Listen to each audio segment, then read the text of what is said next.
দেখো বন্ধুরা, তোমরা কে কে চিনো এই জিনিসটা?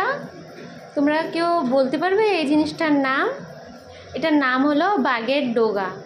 এটা কিভাবে বানায় চলো তোমাদেরকে দেখাই।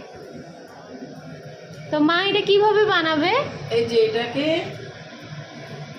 জলের সাথে লবণ দিয়ে এটাকে সিদ্ধ করে নিয়েছি, তাহলে গলা চুলকাবে না। যেহেতু এটা বাঘের ডুগা তো প্রচুর প্রচুর টাইপ, এটা গলা চুলকাইতেও পারে, তার জন্য লবণ দিয়ে সিদ্ধ করে নিয়েছি। আচ্ছা, বা ঝুড়িতে কি সুন্দর সাজিয়ে নিয়েছো দেখি। হ্যাঁ, একটা একটা করে তেল দিচ্ছে এখানে। আর পিঠালিতে কি কি দিয়েছো? পিঠালিতে একটু লঙ্কা গুঁড়া দিয়েছি, আর কালি জিরা দিয়েছি, আর ওই লঙ্কার গুঁড়া, কালি জিরা, আর লবণ, হলুদ। এই যে এখন তেল দিচ্ছি, এখন বড়াটা ভাজবো।